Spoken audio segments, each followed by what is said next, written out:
Sementara itu, saudara, korban banjir warga desa Gegajah, Kecamatan Darul Imara, Aceh Besar, bertahan di gedung PKK desa setempat dengan kondisi seadanya. Mereka tidur di lantai dengan beralaskan tikar dan selimut seadanya. Amir bersama istri dan 7 orang anaknya terpaksa harus mengungsi ke gedung PKK desa setempat sejak Sabtu malam karena rumahnya telah tergenang banjir. Selama 4 malam mengungsi, istri dan 7 anak Amir keluarga korban banjir ini harus tidur di lantai dengan alas tikar seadanya.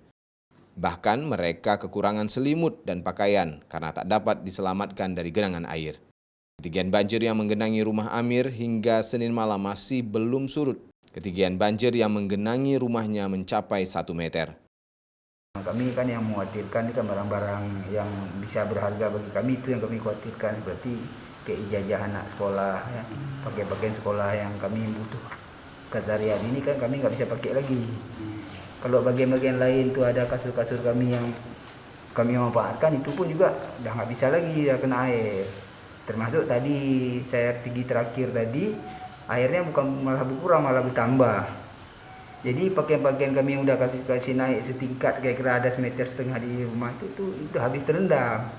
4 kecamatan di Kabupaten Aceh Besar dilanda banjir sejak Senin pagi. Akibatnya ratusan rumah warga terendam banjir karena tingginya intensitas curah hujan sejak 3 hari terakhir ini. Raja Umar, Kompas TV, Aceh Besar.